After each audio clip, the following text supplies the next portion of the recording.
बंदी छोड़ सतगुरु राम।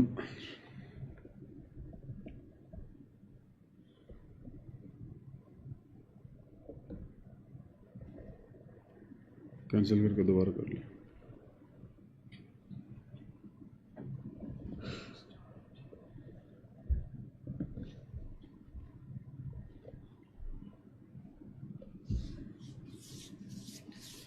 बंदी छोड़ सतगुरु रामपाल जी परमेश्वर जी की जय हो। परम पिता परमात्मा सारी सृष्टि के रचनहार कुल मालिक असंख्य ब्रह्मांडों के स्वामी जगत गुरु तीनों लोकों में प्रवेश करके सबका धारण पोषण करने वाले राजाधिराज आत्माधार नाथों के नाथ देवों के देव महादेव सर्वेश्वर महेश्वर मृत्युंजय अजरो अमर आदि अनादि सनातनी प्रभु जगत पिता जगदीश्वर श्री श्री 1008 की उपाधि के वास्तविक अधिकारी अकाल मूरत सौद स्वरूपी राम वासुदेव सर्वगतम ब्रह्म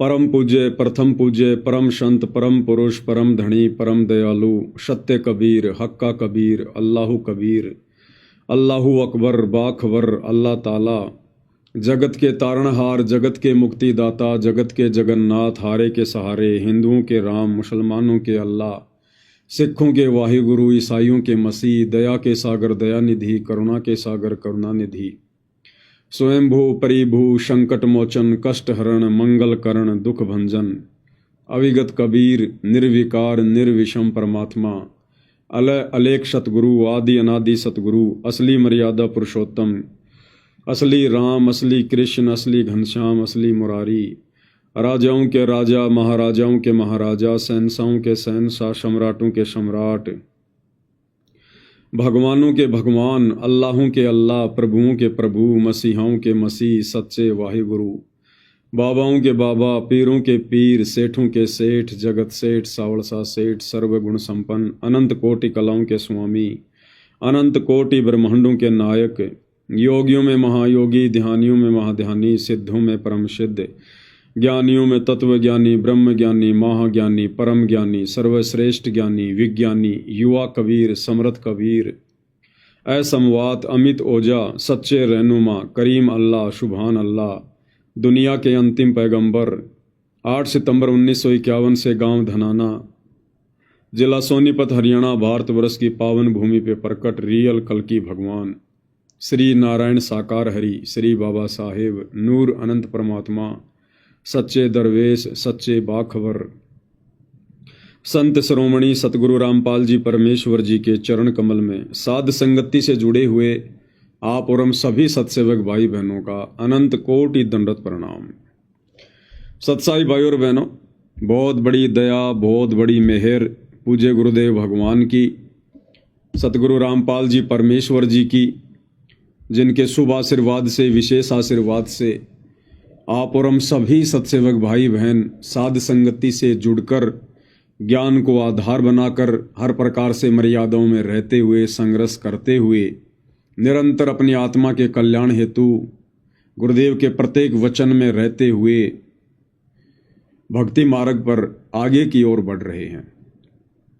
भाई और बहनों, पूज्य गुरुदेव भगवान की विशेष रजा के बिना विशेष आशीर्वाद के बिना इस कलयुग की बिचली पीढ़ी में इस भक्ति मार्ग पर शास्त्र अनुकूल शत भक्ति मार्ग पर जो कि कांटों की सेज है, बड़े बड़े ऋषि मुनि साधु संत महात्मा आचार्य शंकराचार्य इस मार्ग पर नहीं टिक पाए नहीं चल पाए।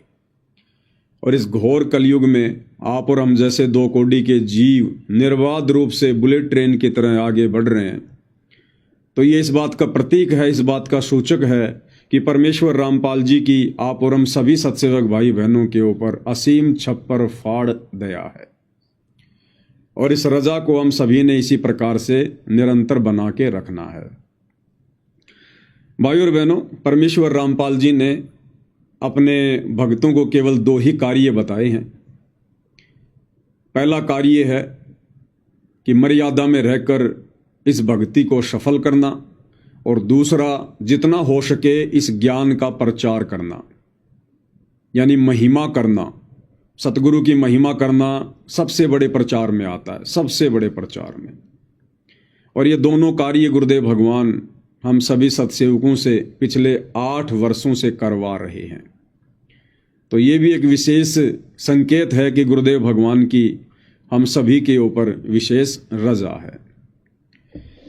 भाइयों और बहनों, इन दिनों सोशल मीडिया पर जो अखबार की कटिंग आ रही हैं सतगुरुदेव भगवान के विषय में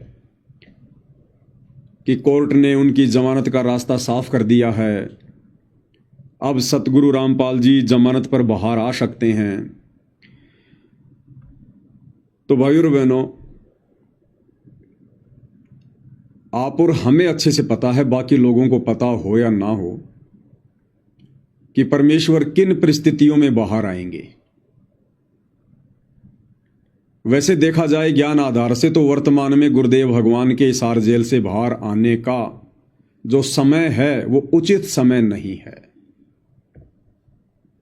हालांकि ये परमात्मा की अपनी मौज, उनकी अपनी मेहर, वो क्या करेंगे क्या नहीं करेंगे, लेकिन आप और हम तो जीव हैं और जीव केवल परिस्थितियों के अनुसार ही आंकलन लगा सकता है। तो जिस प्रकार से गुरुदेव भगवान के जेल से बाहर आने की बातें हो रही हैं जमानत पर, तो दास को तो ज्ञान आधार से यह लगता है कि परमात्मा मुश्किल ही रजा करेंगे, क्योंकि वर्तमान समय उनका हिसार जेल से बाहर आने का उचित समय नहीं है। कुछ भी तो नहीं बदला, कुछ भी तो नहीं सुधरा। अभी तो परमेश्वर जिन भक्तों की आंखें खोलने के लिए गए थे, उन भक्तों की ही ढंग से आंखें नहीं खुली हैं। कुछ भी नहीं बदला अभी, कुछ भी।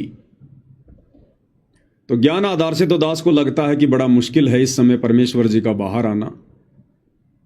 कोर्ट की तरफ से रास्ता साफ हो या ना हो, परमेश्वर कभी कोर्ट के भरोसे नहीं बैठा करते हैं। संत अपनी मर्जी के मालिक होते हैं, दुनिया उनकी गुलाम होती है। दुनिया में जज भी आ गया, वकील भी आ गया, प्रधानमंत्री भी आ गया, सब आ गए। तो कोर्ट की तरफ से अगर रास्ता साफ भी हो जाता है, और यदि गुरुदेव भगवान ना आना चाहें तो कोर्ट कोई जबरदस्ती बाहर नहीं कर सकता। परमात्मा है, परमात्मा कुछ भी कर सकता है, उनके संकेतों से सब कुछ चलता है। जब तक गुरुदेव भगवान का संकेत नहीं होगा तब तक जज की कलम कुछ नहीं कर सकती, कुछ भी। यहां के वकील, यहां के जज तो छोड़िएगा, इस पूरी पृथ्वी पर ना जाने 200, 250, 300 जितने भी देश हैं, उनमें हर देश का एक संविधान है, हर देश का एक सुप्रीम कोर्ट है। तो यहां के जज तो बहुत छोटी चीज हैं। तीनों लोगों का जज धर्मराज, उसकी कलम भी परमेश्वर रामपाल जी के संकेत से चलती है। तो हम सत्सेवक भाई बहन केवल वर्तमान परिस्थितियों के अनुसार आइडिया लगा सकते हैं कि फिलहाल परमेश्वर जी का हिसार जेल से बाहर आने का उचित समय नहीं है। परमेश्वर ने तो बहुत कुछ करना है, दूध का दूध और पानी का पानी करना है। ये जबरदस्ती तो भगवान करेंगे नहीं। और अब गुरुदेव भगवान यदि बाहर आते हैं तो गुरुदेव कोई पैरोल पर तो आएंगे नहीं कि 15 दिन के लिए आ गए, 20 दिन के लिए आ गए। जिस प्रकार से कोर्ट उनके विषय में कह रहा है, उस हिसाब से गुरुदेव जमानत पर आएंगे। और जमानत का मतलब क्या होता है? जब तक वो केस अपने फाइनल डिसीजन पर नहीं पहुंचता है, उसमें चाहे 2 साल लगो चाहे 4 साल लगो, तब तक गुरुदेव भगवान बाहर रहेंगे, बाहर। और भाइयों और बहनों, ये तेजी से परिस्थितियां बिगड़ने का समय है। तेजी से परिस्थितियां बिगड़ेंगी और परमात्मा के भी कुछ नियम हैं, कुछ उसूल हैं। मालिक भी उन प्रकृति के नियमों के साथ में छेड़खानी नहीं करते हैं, जबरदस्ती तो किसी का बचाव करेंगे नहीं। तो ये दुनिया तो अपनी मौत मरेगी मरेगी, परेशानियां उठाएंगी। और गुरुदेव भगवान आश्रम में बैठे रहेंगे, सब कुछ देखते रहेंगे। और दुनिया कहेगी तुम लोग बड़ी बड़ी डींग मारा करते थे कि हमारे गुरुजी ये कर सकते हैं, हमारे गुरुजी वो कर सकते हैं। अब तो तुम्हारे गुरुजी जेल से बाहर आ गए, अरे अब तो तुम्हारे गुरुजी आश्रम में बैठे हैं। फिर क्यों नहीं तुम्हारे गुरुजी दुनिया को रात दे रहे? क्यों ना तुम्हारे गुरुजी परिस्थितियों को बदल रहे? तो दुनिया का और अविश्वास भक्ति और भगवान पे बढ़ता चला जाएगा। दूसरी बात, सतलोक आश्रम मैनेजमेंट हरियाणा जिसको सद्बुद्धि देने के लिए, जिसको अपनी गलतियों का एहसास करवाने के लिए, जो गलतियां सतलोक आश्रम वालों ने, गुरुदेव के कलयुगी परिवार ने, उनके बेटा बेटी भाई बंधु रिश्तेदारों ने बरवाला कांड से पहले की हुई हैं, बरवाला कांड के समय की थी और बरवाला कांड के बाद तो लगातार ही कर रहे हैं। परमात्मा उनको एक मौका देना चाहते हैं कि नालायकों, मेरे हिसार जेल से बाहर आने से पहले पहले सुधर जाओ, माफी मांग लो। लेकिन इन लोगों का तो कुछ भी नहीं सुधरा, ये तो उल्टा बिगड़ते चले जा रहे हैं। और परमेश्वर ने जो अपना यथार्थ मार्ग 13वां कबीर पंथ, जो साध संगतियां शुरू करवाई हैं, परमेश्वर ने अपनी विशेष आत्माओं को साध संगति से जोड़ा। और किस प्रकार से भक्ति मार्ग पर गुरु को प्रसन्न किया जाता है, गुरु की पूजा की जाती है, कैसे हमने मर्यादा में रहकर संघर्ष करते हुए गुरु को परमात्मा मानकर, ज्ञान को आधार बनाकर, घर को आश्रम बनाकर भक्ति करनी होती है। अपने हजारों बच्चों से परमेश्वर वो भक्ति क्रिया करवा रहे हैं। अब यदि इन परिस्थितियों में गुरुदेव भगवान आ जाते हैं और यदि उनका आदेश हो जाता है सभी के लिए आश्रम में आने का, तो भाई और बहनों, गुड़ और गोबर एक हो जाएगा। गधे और घोड़े एक ही खूंटे से बन जाएंगे। फिर क्या निष्कर्ष निकला, क्या फायदा निकला? जो परमेश्वर ने लाखों की संगत में से अपने चंद हीरे मोती लाल छांट कर जो सात संगति से जोड़े थे, अगर उनको भी आश्रमों में जाकर वही क्रिया करनी है, घिसी पिटी 12वें पंथ की भक्ति करनी है, आधी अधूरी पतिव्रता पद की भक्ति को छोड़कर सबका जयकारा लगाना, सबको दंडवत करना, सबके जो है प्रकट दिवस मनाना, सबके बोध दिवस मनाना, फिर क्या फर्क रह जाएगा गधे और घोड़ों में? और दूसरी तरफ कोर्ट के नियम अनुसार जो जमानत मिलनी है, तो नियम भाई और बहनों आपने पढ़े ही होंगे। उन नियमों में साफ साफ कहा है कोर्ट ने कि संत रामपाल जी कुछ नियम और शर्तों के दायरे में रहकर जमानत प्राप्त कर सकते हैं। वो नियम क्या हैं कि संत रामपाल जी किसी भी प्रकार का धार्मिक या सामाजिक कोई भी कार्यक्रम नहीं कर सकते। संत रामपाल जी भक्तों की भीड़ इकट्ठा नहीं कर सकते। संत रामपाल जी कोई प्रवचन नहीं कर सकते, सत्संग नहीं कर सकते। अब भाई और बहनों, संत आता किस लिए धरती पर? परमात्मा आते किस लिए धरती पर? सत्संग करने के लिए, उपदेश देने के लिए, धर्म यज्ञ करवाने के लिए, भंडारे करवाने के लिए। और उन कार्यों के लिए हाई कोर्ट मना कर रहा है कानून के नियम अनुसार। तो परमेश्वर फिर जेल से बाहर आके क्या करेंगे? फिर जेल से बाहर आके क्या करेंगे परमेश्वर? भक्तों को बुला नहीं सकते, भक्तों को इकट्ठा नहीं कर सकते। अगर भक्तों की भीड़ इकट्ठा कर ली और किसी ने सूचना दे दी तो कोर्ट उनकी जमानत फिर से रद्द कर देगा। धार्मिक भंडारे कर नहीं सकते, सत्संग कर नहीं सकते। तो जब सत्संग भंडारे नहीं करेगा, जब संत भंडारे नहीं करेगा, सत्संग नहीं करेगा, अपने भक्तों को बुलाकर प्रवचन नहीं करेगा, तो फिर संत और क्या करेगा? तो फिर ऐसी जेल और ऐसा आश्रम उनके लिए तो, क्योंकि संतों के लिए तो ना कोई जेल मायने रखती, ना कोई आश्रम मायने रखता। वो तो लाभ हानि सुख दुख में एक समान ही महसूस करते हैं। तो भाई और बहनों, इन वर्तमान सभी परिस्थितियों को मद्देनजर रखते हुए दास को तो यही समझ में आ रहा है कि गुरुदेव का कलयुगी परिवार भले ही अपने आप को शाना समझकर, अपने आप को चतुर समझकर और तमाम मर्यादाओं को दरकिनार करते हुए, राजनेताओं की चापलूसी करते हुए, क्योंकि ये लोग इसीलिए तो ये सारा काम कर रहे थे। मुख्यमंत्री की रैलियों में भक्तों को भेजना, हरियाणा रोडवेज की बसों में भक्तों को भर भर के, जैसा बीजेपी सरकार ने कहा वहां भक्तों को भेजना, ये चापलूसी इसलिए तो की जा रही थी कि हमारे गुरुजी को बीजेपी सरकार जमानत दिलवा दे। तो भाई और बहनों, किसी भी सरकार के रहमो करम पर दास को नहीं लगता कि हमारे भगवान जमानत पर आएंगे। अगर आ गए तो उनके कलयुगी परिवार में एक अहंकार उत्पन्न हो जाएगा, एक बहुत भयंकर जो रोग है मान बढ़ाई, अहंकार, कि हमने प्रयास किया, हमने कोशिश की, तब कहीं जाकर गुरुजी जेल से बाहर आए हैं। तो परमात्मा की तो कोशिश है अहंकारियों के अहंकार को तोड़ना। और भी बहुत सारे कारण है भाई और बहनों, तो दास को तो लगता नहीं। बाकी देखो, परमात्मा की अपनी मौज है, अपनी मर्जी है।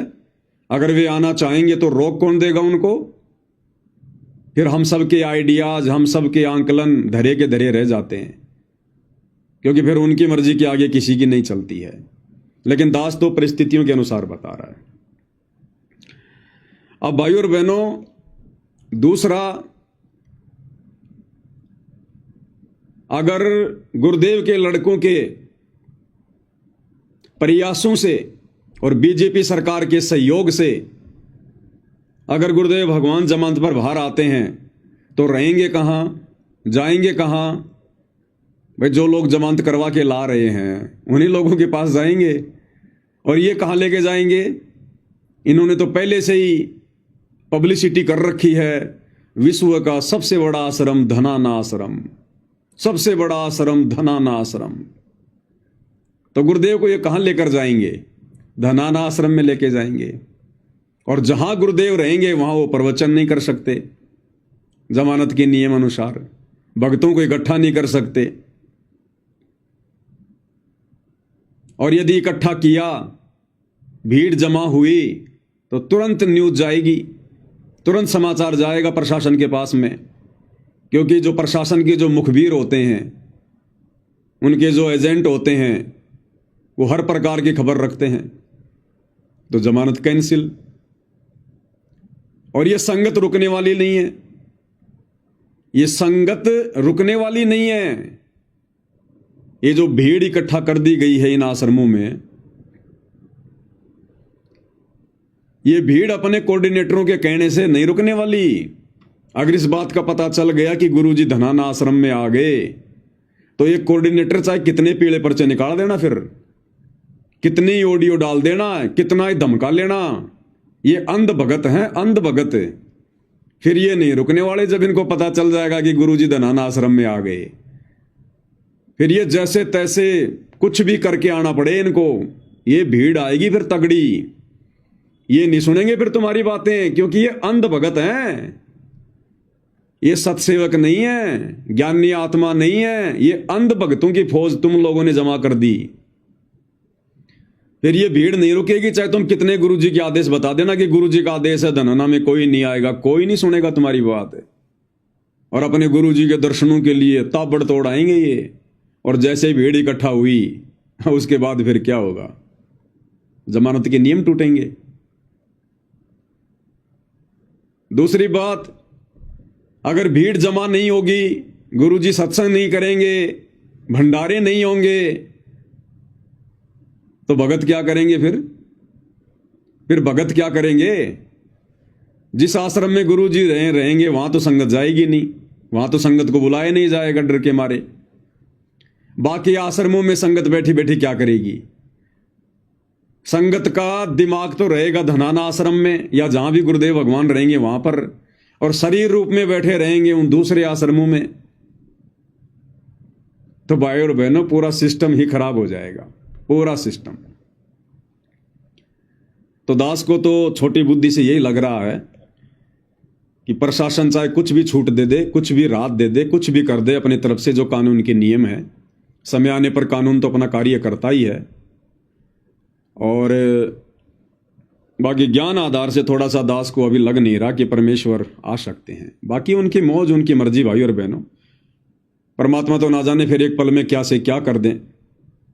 समर्थ है धरती पर, प्रशासन को पता भी नहीं चले और भंडारे भी होते रहे, भीड़ भी आती रहे, क्योंकि है तो भगवान वही धरती पर जो 650 साल पहले था। तो काशी के भंडारे में सेवादार जमीन से 1 फुट ऊपर चल रहे थे, लेकिन किसी का ध्यान नहीं गया। सतलोक से पानी की धारा आ रही थी, किसी का ध्यान नहीं गया। तो है तो वही कबीर भगवान धरती पर। चाहे लाखों की भीड़ आ जाओ गुरुदेव भगवान के पास में, परमात्मा अगर नहीं चाहेंगे तो किसी को पता नहीं चलेगा। प्रशासन को तो 10-50 भगत ही दिखाई देंगे और वहां पर मेला लगा होगा। ये तो समर्थ की अपनी मौज है भाई और बहनों, इसके विषय में तो हम कुछ कह नहीं सकते। लेकिन वर्तमान परिस्थितियों को देखते हुए, क्योंकि परमेश्वर अपने भक्तों की छटनी करने के लिए गए थे जेल में, किसी प्रशासन के दबाव में नहीं गए। वो तो एक कारण बनता है, एक कारण बनता है, बाकी रियलिटी तो आप और हमें पता है। और छटनी अभी हुई नहीं भाई और बहनों, छटनी अभी हुई नहीं, भक्तों की सोच में बदलाव अभी आया नहीं। जितना मूर्ख गुरुदेव भगवान छोड़कर गए थे, उससे भी 4 कदम आगे मूर्खता की हद पार करके बैठे हैं, हद पार करके। खैर भाई और बहनों, तो परमेश्वर की अपनी मौज है, सबको समय का इंतजार है, क्या होगा क्या नहीं होगा। लेकिन इन सभी बातों के बीच में हम सब भगत भाई बहनों ने अपने परमेश्वर की महिमा करना नहीं भूलना है। ये तो चलता रहेगा भाई और बहनों, 21 ब्रह्मांड का रूल ही ऐसा है, ये प्रक्रियाएं ऐसी हैं, ये चलती रहेंगी, कोई बड़ी बात नहीं है। हमने तो अपने गुरुदेव भगवान की उसी प्रकार से महिमा करते रहना है जिस प्रकार से हम पिछले 8-10 वर्षों से करते रहे हैं। और हम भगत भाई बहनों ने क्या करना है क्या नहीं करना है वो आप लोगों को वीडियो के माध्यम से समझा दिया गया है। अंत में हमने इस ज्ञान मार्ग पर ज्ञान को आधार बनाकर ही भक्ति मार्ग पर आगे बढ़ना होगा। तो परमेश्वर की महिमा में आज हम आगे बढ़ते हैं। और जैसा कि बार बार आप भाई बहनों को बताया जाता है, और ये बार बार बताना बहुत ही जरूरी है भाई और बहनों, क्योंकि युगों युगों से हम जो गलती करते आ रहे हैं, हम फिर से उस गलती को ना दोहरा दें, फिर से हम अपने जन्म ना बढ़ा लें, अपने परमेश्वर को दुखी ना कर दें। उसके लिए हमने बारंबार उन पिछली गलतियों को दोहराना शिक्षात्मक रूप से बहुत जरूरी है। और सबसे बड़ी गलती क्या रही हमारी युगों युगों से? हमने गुरु को परमात्मा नहीं माना, केवल अपना गुरु मानकर छोड़ दिया, एक संत मानकर छोड़ दिया, उन्हें कबीर नहीं माना, परमात्मा नहीं माना। तो ये गलती हम भाई बहन वर्तमान में नहीं दोहराएंगे बिल्कुल भी। इसीलिए गुरुदेव भगवान ने इस कलयुग की पिछली पीढ़ी में आकर हमें ये सत उपदेश दिया है, हमें ये तत्व ज्ञान दिया है, हमें झेरे कुएं से निकालकर परमेश्वर ने अमृत पिलाया है। तो भला अब हम इस अमृत को कैसे बर्बाद होने देंगे? तो परमेश्वर हमें इसी दिशा में आगे बढ़ाते हुए अपने सत्संग के माध्यम से और अधिक दृढ़ करते हुए क्या कह रहे हैं कि योगी कौन होता है? योगी, योगी यानी भगत। आध्यात्मिक भाषा में योगी को कहते हैं भगत। और हमने सोच लिया कि योगी वो होता है जो योग क्रिया करता है, जैसे बाबा रामदेव करता है, कभी पेट को हिला देता है, कभी ऊपर को पैर कर लेता है। तो हमने सोच लिया योगी वो होता है जो योग करता है। लेकिन परमेश्वर कह रहे हैं कि योगी वो नहीं होता जो खाली योग करता है, योगी यानी भगत। और भगत हम कब बनेंगे, कैसे बनेंगे? उसके लिए गुरुदेव हमें गीता अध्याय 2 श्लोक नंबर 53 का उदाहरण दे रहे हैं कि जब तक मन में उठने वाली तरह तरह की शंकाओं का मर्दन नहीं हो जाएगा, हमारी हर प्रकार की शंकाओं का समाधान नहीं हो जाएगा, जब तक हम छोटी छोटी बातों को लेकर मन में शक और संदेह पैदा करना नहीं छोड़ देंगे, किसी के भी कहने से विचलित होना नहीं छोड़ देंगे, और जब तक हमारी बुद्धि किसी निष्कर्ष पर जाकर नहीं टिक जाएगी, तब तक तो हम योग को भी प्राप्त नहीं होते, अर्थात हम एक सच्चे भगत भी नहीं कहला सकते। भक्ति तो उसके बाद शुरू होती है। तो परमेश्वर क्या कह रहे हैं, और उसके बाद एक मानचित्र का उदाहरण देकर परमेश्वर हमें समझा रहे हैं कि भक्ति मार्ग के फैसले देखा देखी में नहीं लिए जाते, भेड़ चाल में नहीं लिए जाते, भीड़ को देखकर नहीं लिए जाते। भक्ति मार्ग के फैसले ये प्रमाण देखकर, सबूत देखकर और ज्ञान को आधार बनाकर लिए जाते हैं। तो क्या कह रहे हैं परमेश्वर, ध्यान से सुनिएगा।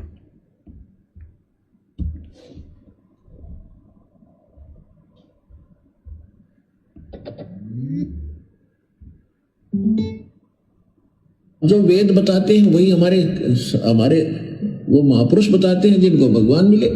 तो इस ज्ञान को सुनने के बाद फिर आप संशय रहित हो जाओगे।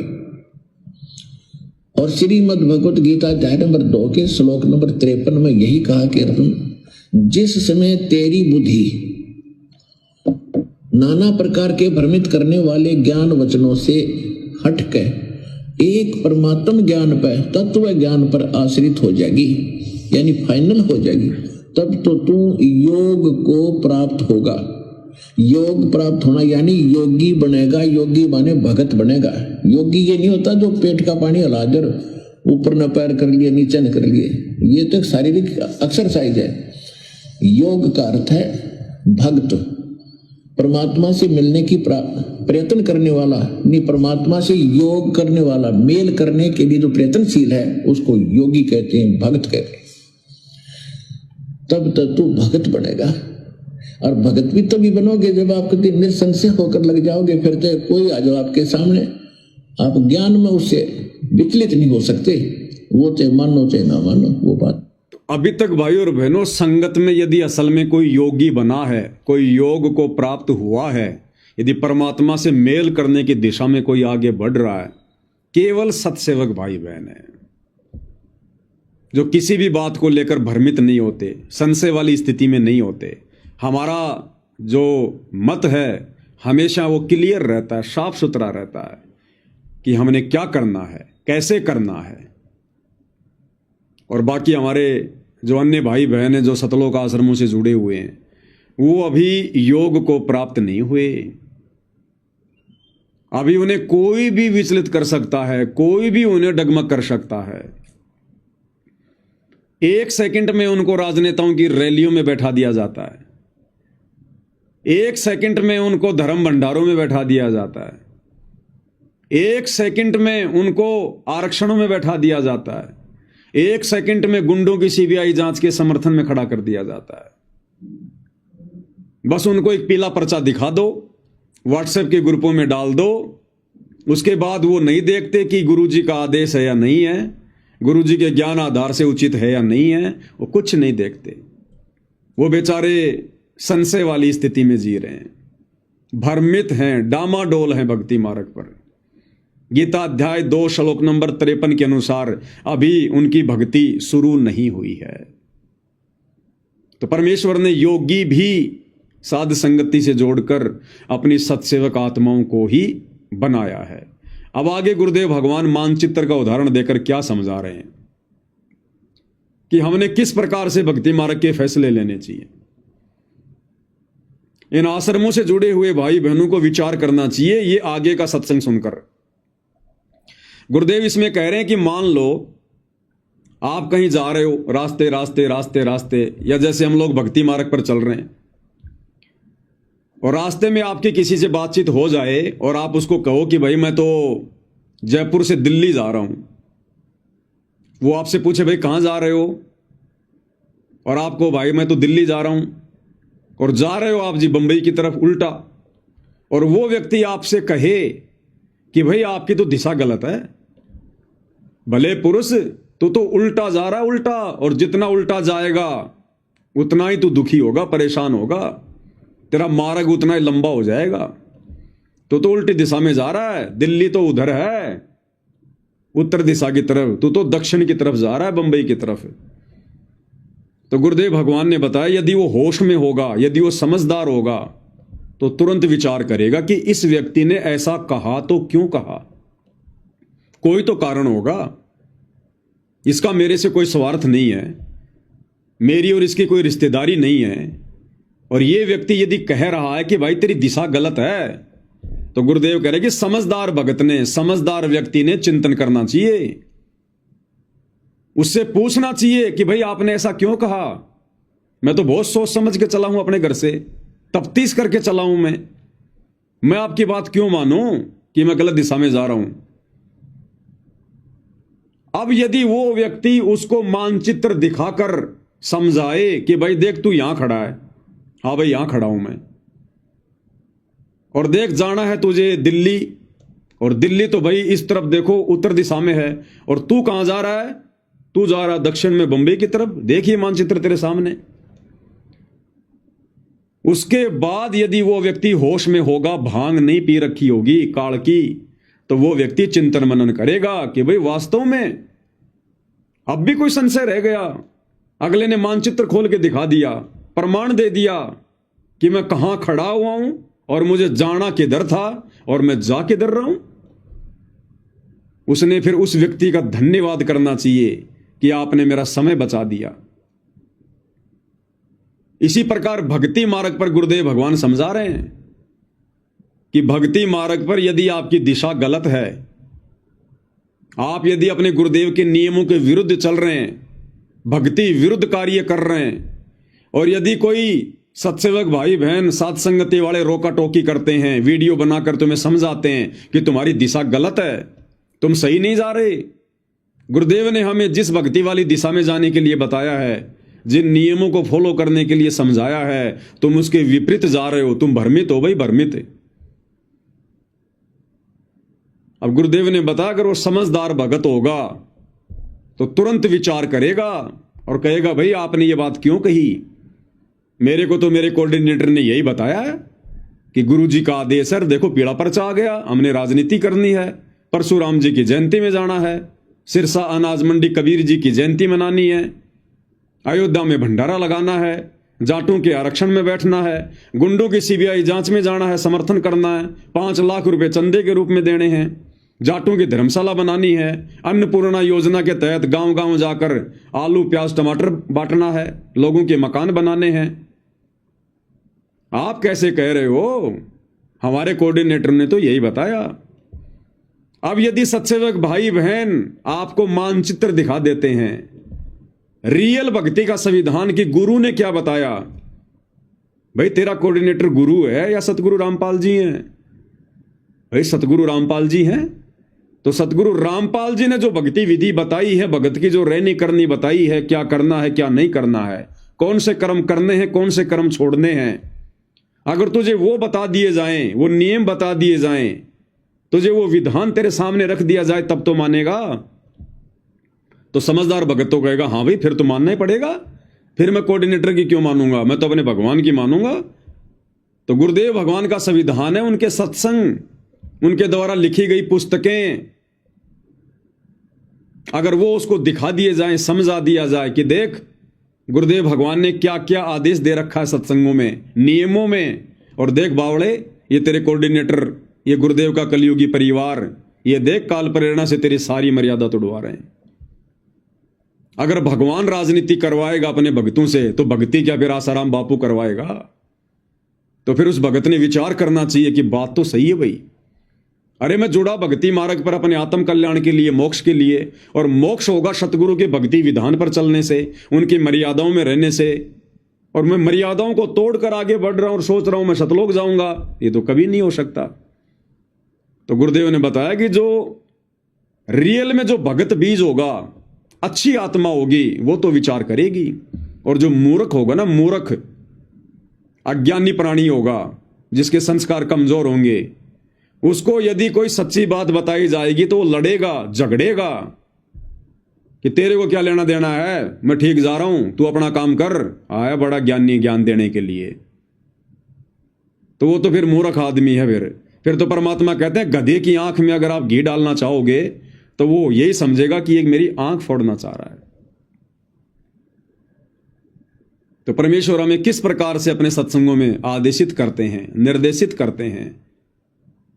इसलिए भाई और बहनों, गुरुदेव भगवान बार बार कहते हैं कि बच्चों आपने सत्संगों को बहुत ध्यान से सुनना चाहिए, एक एक शब्द पे विचार करना चाहिए कि गुरुदेव कह क्या रहे हैं, क्योंकि ये सामान्य सत्संग नहीं है, ये सत्यनारायण कथा है, युगों युगों से हमें अब सुनने को मिली है। सत्यनारायण कथा, सत्यनारायण हमारे गुरुदेव भगवान है, विष्णु जी नहीं है। ये त्रिलोकी विष्णु सत्यनारायण नहीं है। सत्यनारायण यानी सच्चा परमात्मा, अविनाशी परमात्मा। और सत्यनारायण कथा ये विष्णु जी की कथा नहीं है।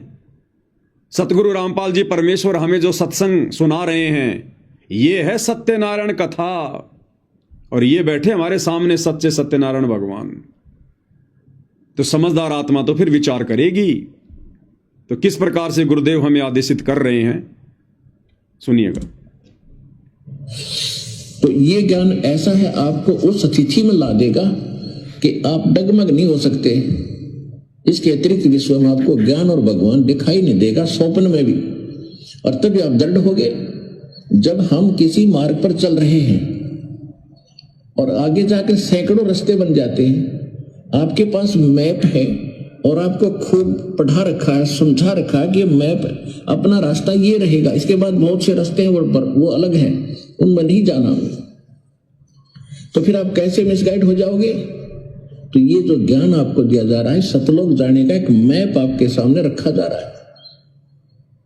और इस मार्ग पर आप विचलित होगे तो पता नहीं कहां जाकर रुकोगे। फिर अब तक हमारे साथ ऐसा ही बनता रहा, हम भक्ति मार्ग पर चले, रास्ते में किसी ने विचलित कर दिए, हम दिशा बदल गए और हजारों कोस दूर चले गए यथा स्थान से, और फिर हम यही के यही रह गए।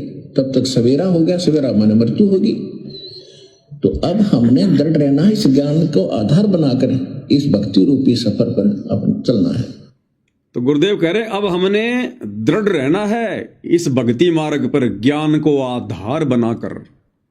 अब हमने किसी के कहने से डगमग नहीं होना,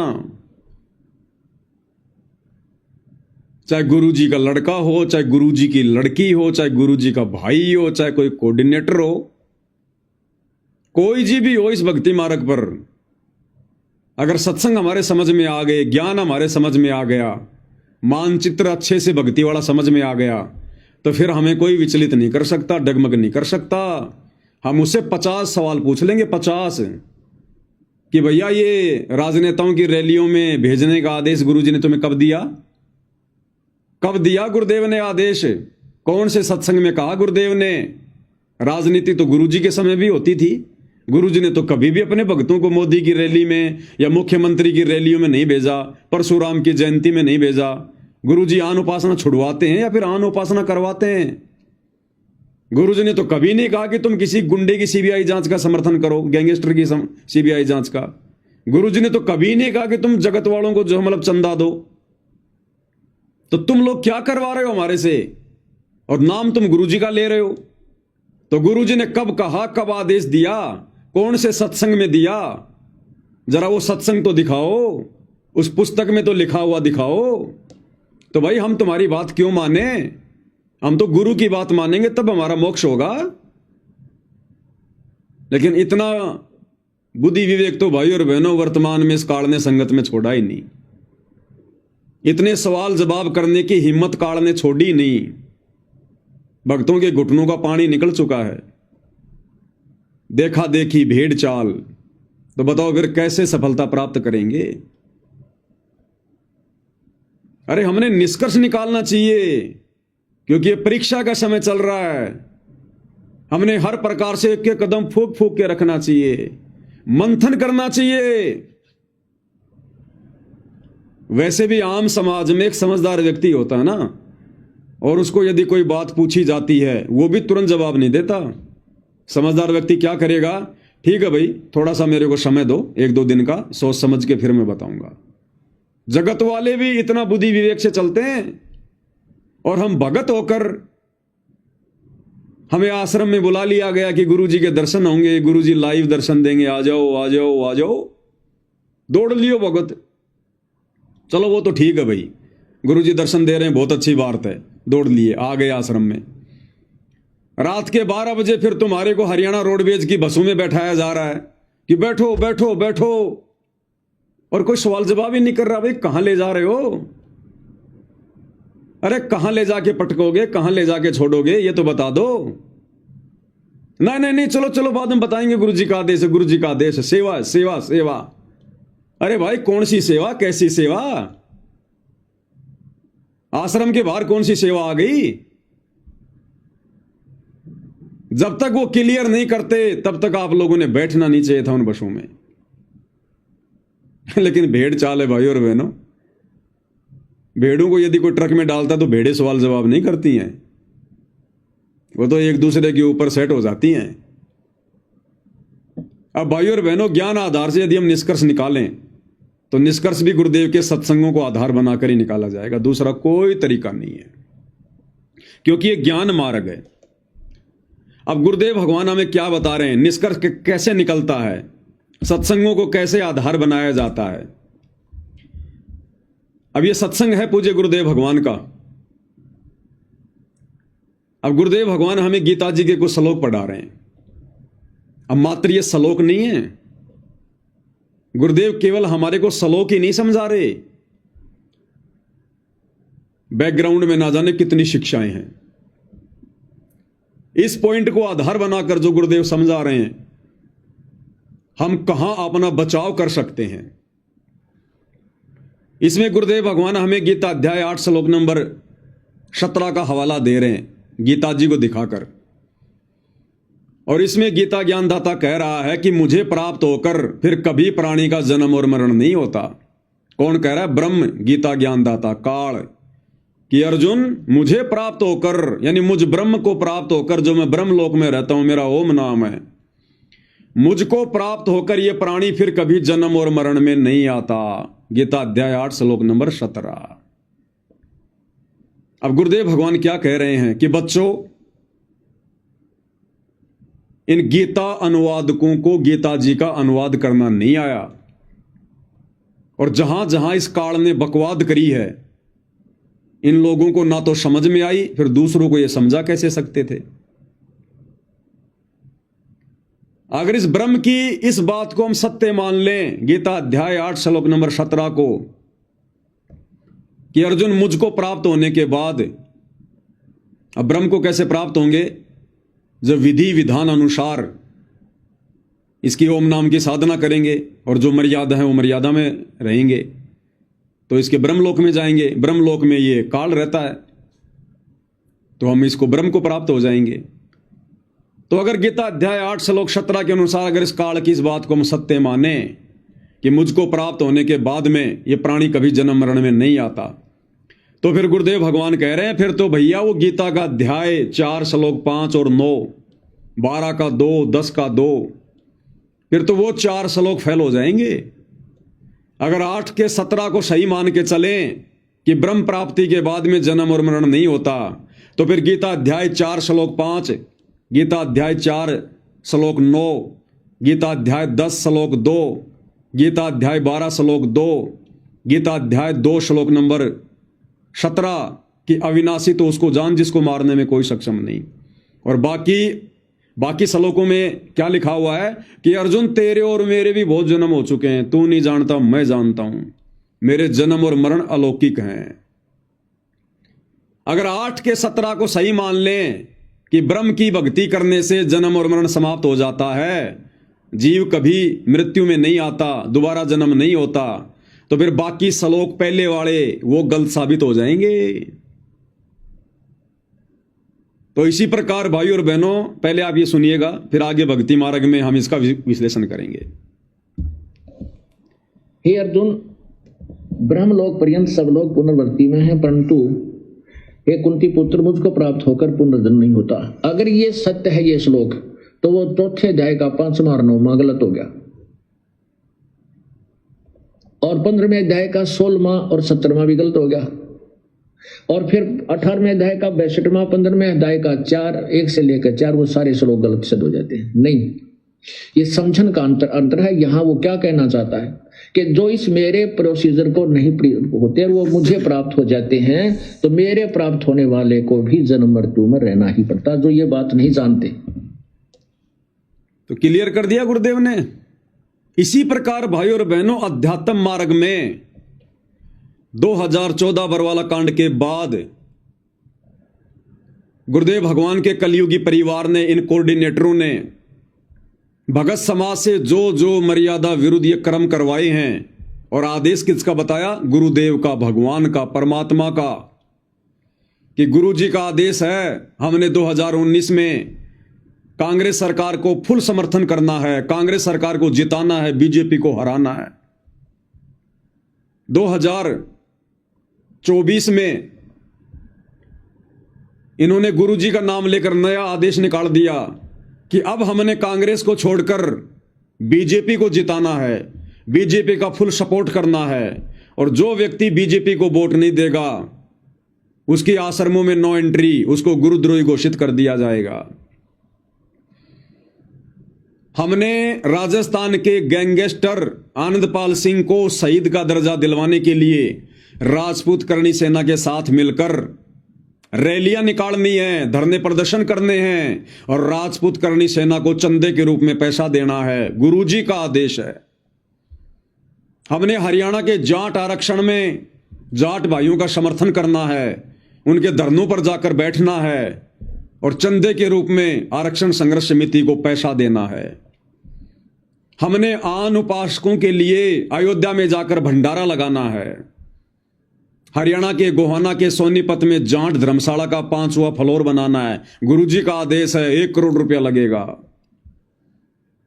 परशुराम की जयंती में जाना है, जो कि आन उपासना के अंतर्गत आती है। कबीर जयंती में जाना है, सिरसा अनाज मंडी, जो कि आन उपासना के अंतर्गत आती है।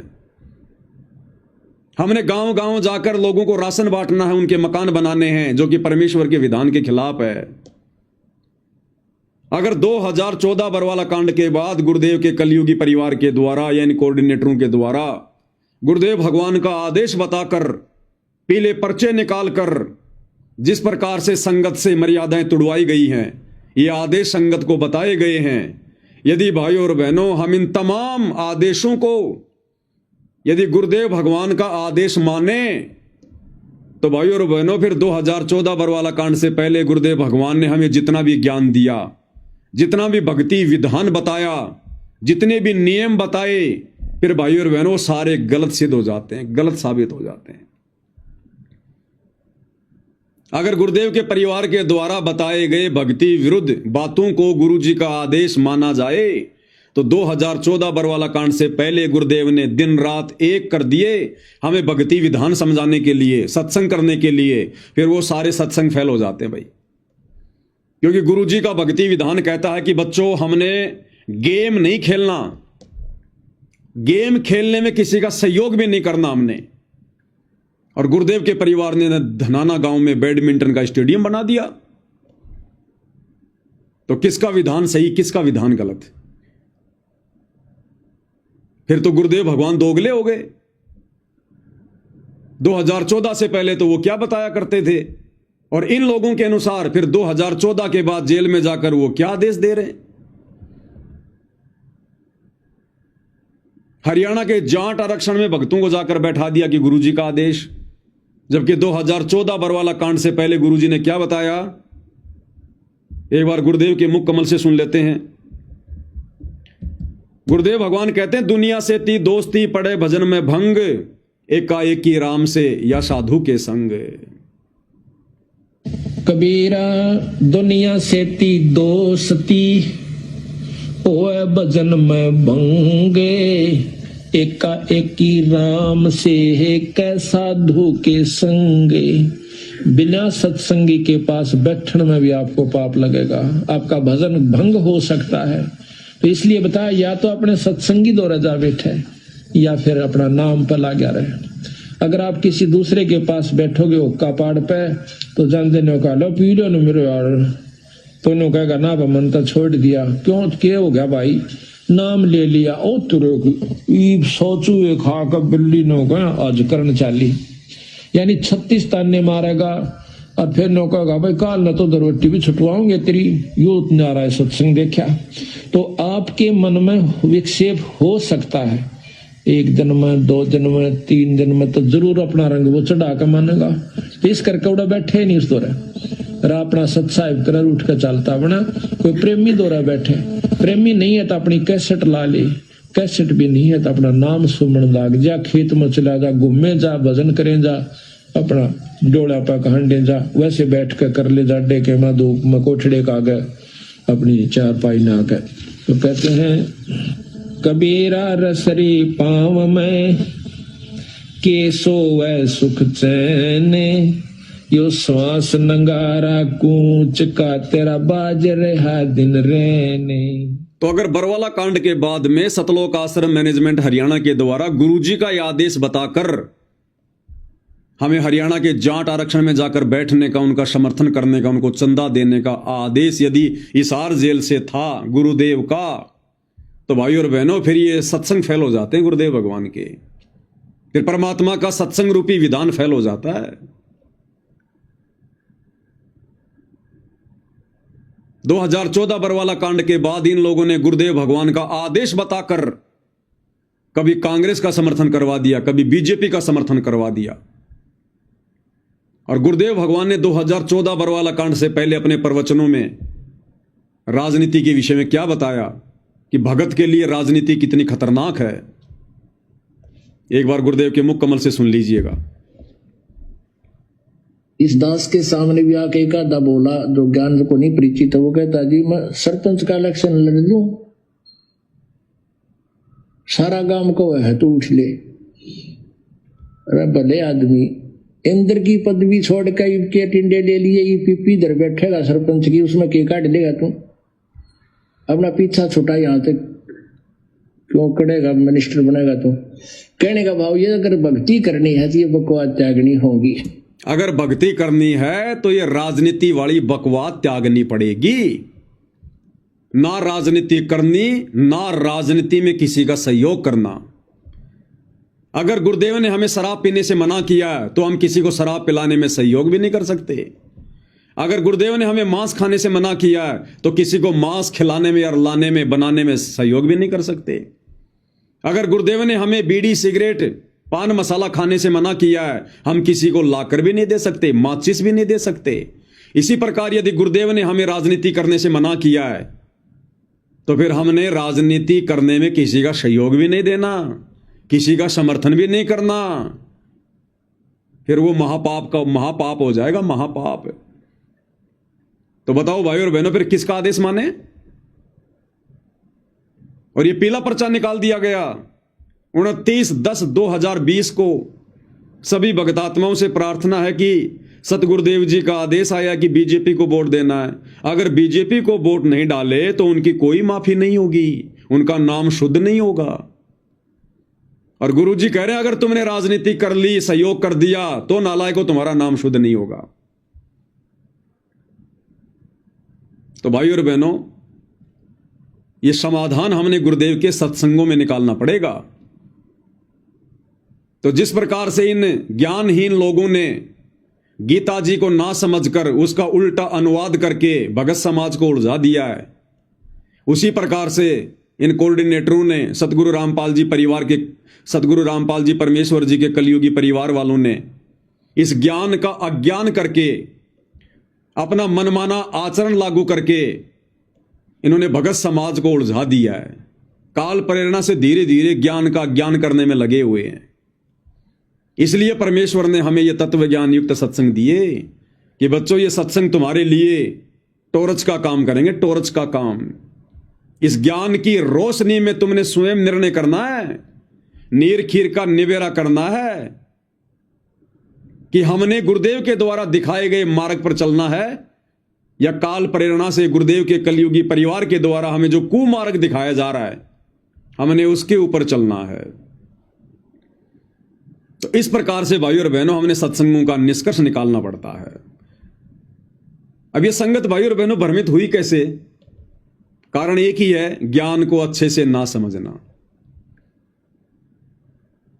सत्संग को सुन के उसके ऊपर चिंतन मनन ना करना, यह सबसे बड़ी कमजोरी रही हमारी। तो गुरुदेव भगवान हमें क्या समझा रहे हैं एक सत्संग के माध्यम से? ठीक उसी प्रकार वर्तमान में यह लाखों की संगत भ्रमित हो चुकी है। जिस प्रकार से श्री ब्रह्मा जी की उस क्रिया को देखकर उसके वंशज भ्रमित हो गए, ब्राह्मण भ्रमित हो गए, और फिर उन ब्राह्मणों को देखकर बाकी समाज भ्रमित हो गया। उसी प्रकार आज वर्तमान में गुरुदेव के कलयुगी परिवार को देखकर कोऑर्डिनेटर भ्रमित हो गए, और फिर इन कोऑर्डिनेटरों को देखकर बाकी संगत भ्रमित हो गई। अब गुरुदेव भगवान हमें क्या समझा रहे हैं इस सत्संग में? इस सत्संग में गुरुदेव भगवान हमें कह रहे हैं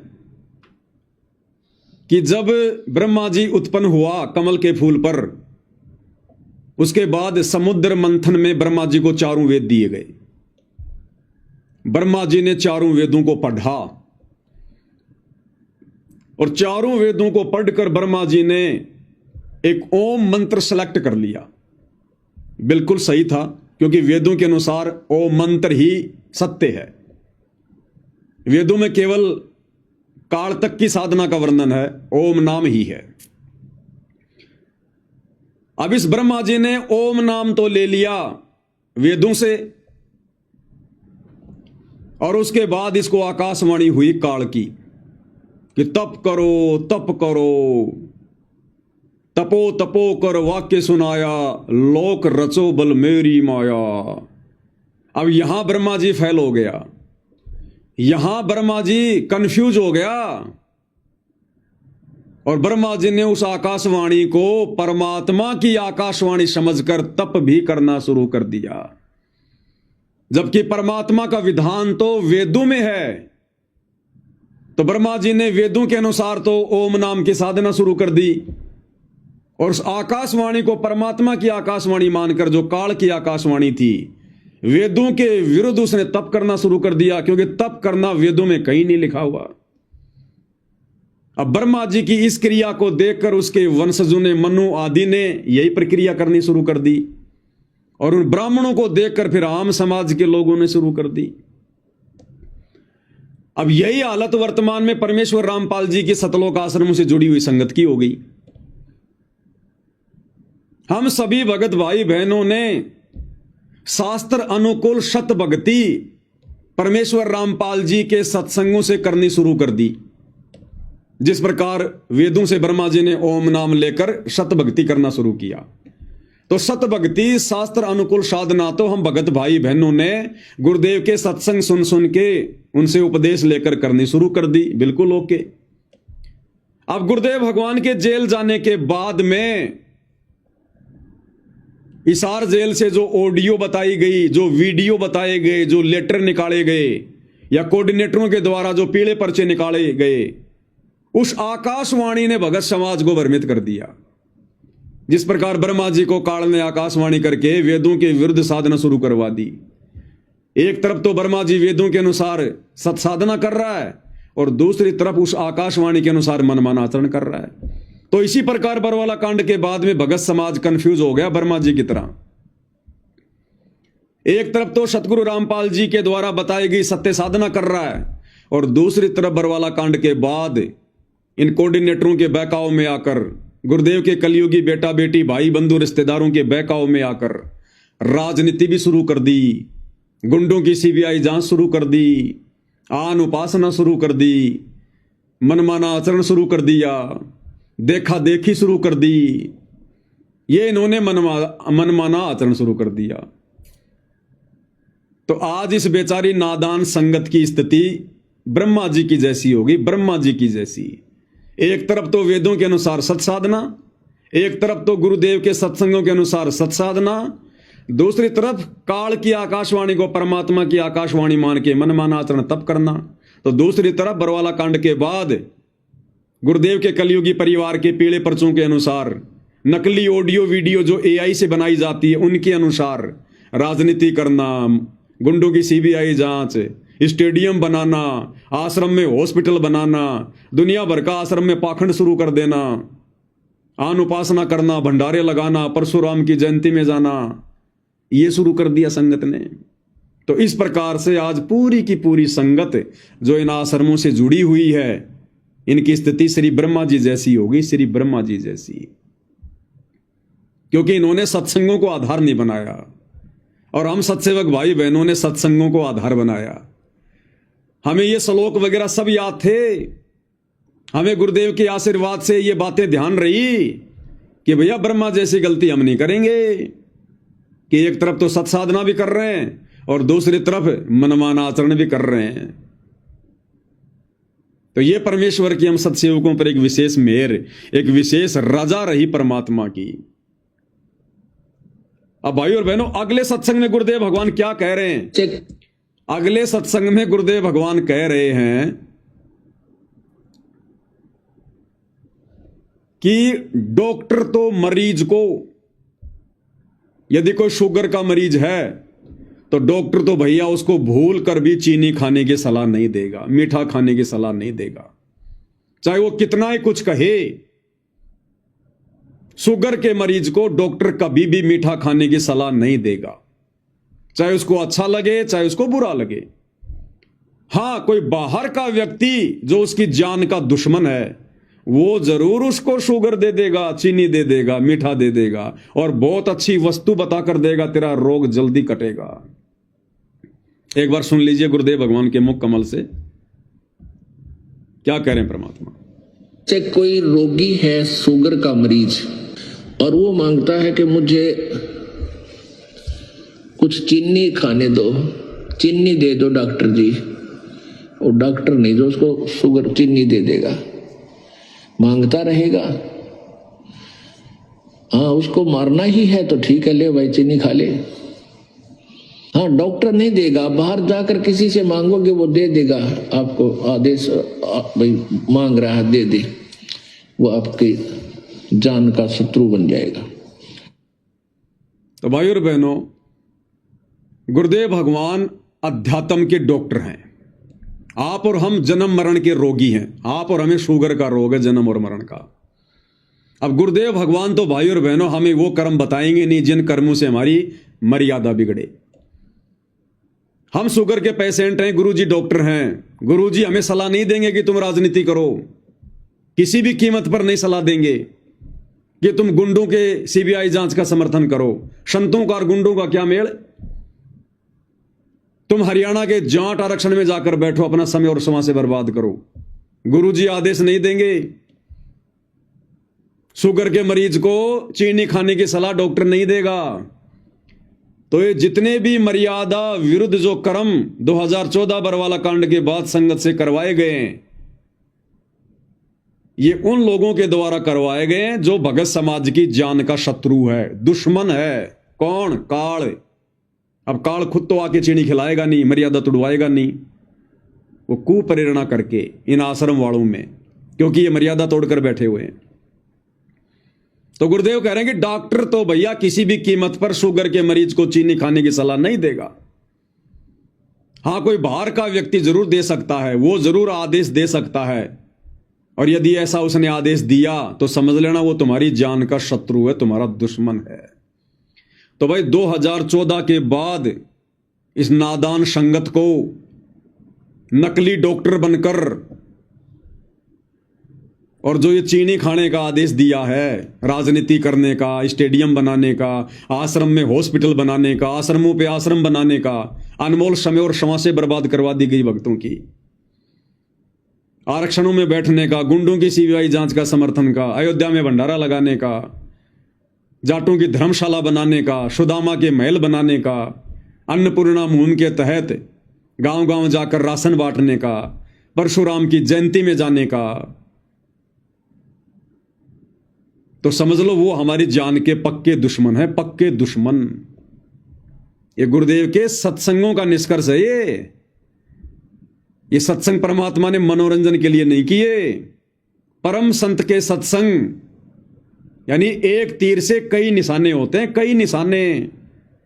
परमात्मा कथा क्या कह रहे हैं और उसके माध्यम से समझाना क्या चाहते हैं। तो संगत ने सत्संगों को आधार नहीं बनाया। ये तत्वदर्शी संत के सत्संग हैं। ये प्रेमानंद जी की मीठी मीठी बातें नहीं है, राधे राधे नहीं है। ये गूढ़ ज्ञान युक्त हैं, रहस्य युक्त हैं, कोड वर्ड में हैं। समय आने पर इनका इस्तेमाल करना पड़ता है, कौन सी बात कहां फिट होती है। तो भगत समाज को विचार कर लेना चाहिए कि हमारे शत्रु 2014 के बाद ये उल्टे कर्म करवाकर गुरुदेव का कलयुगी परिवार बना हुआ है, या फिर गुरुदेव भगवान हमारे शत्रु हैं। ये गुरुदेव के ज्ञान आधार से मैच कर लेना भाई, और अपना बचाव कर लेना, नहीं तो माफी नहीं है। अब गुरुदेव भगवान ने क्या बताया भाई और बहनों, इस ज्ञान को अच्छे से समझने के बाद में, जैसे वर्तमान में जो स्थिति आप और हम सभी सत्सेवक भाई बहनों की हो चुकी है, गुरुदेव के इस अमर वचन के अनुसार, सत्संग के अनुसार, गुरुदेव ने क्या बताया कि गीता जी अध्याय 8 श्लोक 1 में अर्जुन ने ब्रह्म से पूछा कि आपने अध्याय 7 के श्लोक नंबर 29 में जिस आपने जिस तत्व ब्रह्म की बात की है, सच्चिदानंद घन ब्रह्म की बात की है, वो कौन है? तो उसका जवाब गीता अध्याय 8 श्लोक नंबर 3 में दिया कि वो सच्चिदानंद घन ब्रह्म है, वो कबीर परमेश्वर है, वो कबीर वाणियां हैं, सच्चिदानंद घन ब्रह्म की वाणियां हैं जिनमें सारे धर्म और उन कर्मों की जानकारी है कि वो तत्व ब्रह्म कौन है, कि वो सच्चिदानंद घन ब्रह्म है। और फिर आगे क्या बताया गुरुदेव ने कि उस तत्व ब्रह्म से परिचित होने के बाद, उस पूर्ण परमात्मा के विधान से परिचित होने के बाद में, तत्व ब्रह्म से परिचित होने का मतलब है उस पूर्ण ब्रह्म परमात्मा कबीर देव सतगुरु रामपाल जी के तत्व ज्ञान से परिचित होने के बाद, हर प्रकार से सभी की उन धार्मिक यज्ञों की जानकारी होने के बाद, ये प्राणी फिर कोई गलती नहीं कर सकता। फिर ये केवल जरा और मरण से छूटने का ही प्रयत्न करेगा। यहां की किसी भी सांसारिक चीज में कोई इच्छा नहीं रखेगा, यहां की किसी भी बकवाद में अपना पैर नहीं उड़ जाएगा। उस तत्व ब्रह्म से परिचित होने के बाद, यानी उस तत्वदर्शी संत के तत्व ज्ञान से परिचित होने के बाद, ये प्राणी फिर गलती नहीं कर सकता। फिर केवल इसको अपना रोग दिखाई देगा कि तू तो जन्म और मरण का रोगी है, अपना रोग कटवा ले भाई, नहीं तो दुर्गति भयंकर हो जाएगी। यहां पे क्या कह रहे हैं परमात्मा, ध्यान से सुनिए भाई और बहनों, फिर हम इसका निष्कर्ष निकालेंगे। अध्याय नंबर 8 के श्लोक नंबर 1 में अर्जुन ने पूछा कि आप जी ने जो 7वें अध्याय के 29वें श्लोक में बताया है कि तत्व ब्रह्म को जान के और सारे अध्यात्म स्पिरिचुअल नॉलेज से, कंप्लीट स्पिरिचुअल नॉलेज, संपूर्ण अध्यात्म ज्ञान से परिचित और सभी कर्मों से परिचित प्राणी केवल जरा और मरण के इस संकट से छूटने का प्रयत्न करता है। जरा माने बुढ़ापा, बुढ़ापे का दुख, मरण माने मृत्यु का कहर। ये दोनों दुख यहाँ पर कंपलसरी। तो जिसको ये ज्ञान हो जाता है, जो तत्वदर्शी संत की शरण में चले जाते हैं, उनको तो संपूर्ण अध्यात्म ज्ञान प्राप्त हो जाता है। फिर वो केवल उस तत्व ब्रह्म से परिचित हो जाते हैं, तत्व ब्रह्म से और सारे अध्यात्म ज्ञान से, सब कर्मों से। जैसे कोई किसी से कोई धोखा करेगा तो उसका फल भोगना पड़ेगा, चोरी करेगा तो वो देना पड़ेगा, उसके गधा बन कर देना पड़ेगा। तो ये कर्मों से परिचित हो जाने के उपरांत प्राणी गलती नहीं करेगा, भूखा रह सकता है। क्या कह रहे हैं गुरुदेव, उस तत्व ब्रह्म से परिचित होने के बाद, तत्वदर्शी संत से उपदेश लेने के बाद, तत्व ज्ञान से परिचित होने के बाद, अब गुरुदेव के जो सत्संग है वो तत्व ज्ञान है, उससे परिचित होने के बाद ये प्राणी फिर गलती नहीं कर सकता। तो भाई और बहनों, यदि ये नादान संगत जो आज सतलोक आश्रमों से जुड़ी हुई है, अगर ये गुरुदेव भगवान के तत्व ज्ञान युक्त सत्संग सुनकर उस तत्व ज्ञान से, तत्व ब्रह्म से परिचित हो गई होती, तो भाई और बहनों फिर ये बकवाद नहीं कर सकते थे। फिर किसी का पेड़ा पर्चा इनको डगमग नहीं कर सकता, कोई भी कोऑर्डिनेटर इनको उल्टे रास्ते पर नहीं चला सकता था, गुरुदेव का परिवार संगत को भ्रमित नहीं कर सकता था, आरक्षणों में नहीं बैठा सकता था, गुंडों की सीबीआई जांच में नहीं बैठा सकता था, किसी भी कुपात्र के हाथों में फिर यह संगत 1 रुपया भी भूल कर नहीं देती, अगर यह संगत तत्व ब्रह्म से परिचित हो जाती तो। इसलिए दास बार बार कहता है कि आश्रमों से जुड़ी संगत को तो तत्व ज्ञान की छींट भी नहीं है। अब उस तत्व ब्रह्म से कौन परिचित हुआ? सारे धर्मों की, उन कर्मों की, आध्यात्मिक यज्ञों की जानकारी किसको प्राप्त हुई? केवल साध संगति से जुड़े हुए सत्सेवक भाई बहनों को।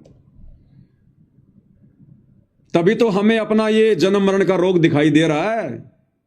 हम लोग एक एक कदम भक्ति मार्ग पर फूंक फूंक के रख रहे हैं कि हम किसी के पीले पर्चों के गुलाम नहीं हैं, हम गुरुजी के कलयुगी परिवार के गुलाम नहीं हैं, हम किसी कोऑर्डिनेटर के गुलाम नहीं हैं, हम गुलाम हैं अपने भगवान के और उनके तत्व ज्ञान के।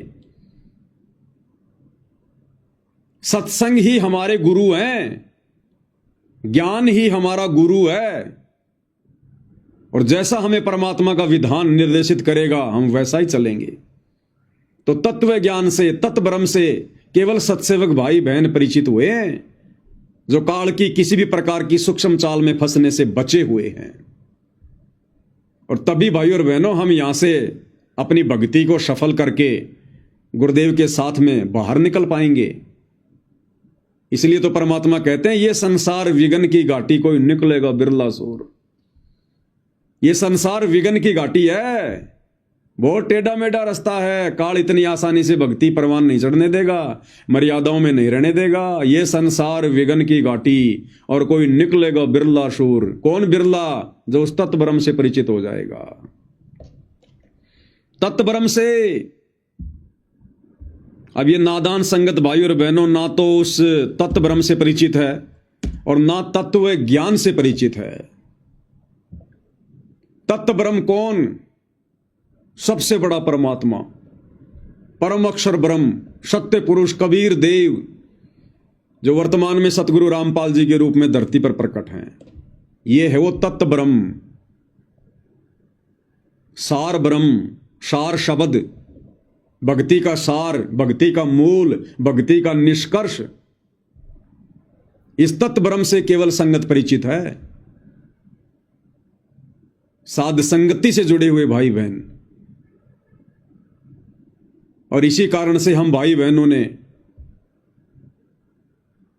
अपने गुरुदेव भगवान के अलावा किसी अन्य को परमात्मा मानने से बिल्कुल इनकार कर दिया। हमारे हृदय में, हमारे दिलो दिमाग में, हमारे घर में, हमारे घट में हमारे पूज्य गुरुदेव भगवान के अलावा दूसरा कोई तत्व ब्रह्म नहीं है। हमारे खुद के भाई बहन हमारे को भ्रमित करना चाहते हैं, हमें डगमग करना चाहते हैं काल प्रेरणा से। काल खूब कोशिश करवा रहा है।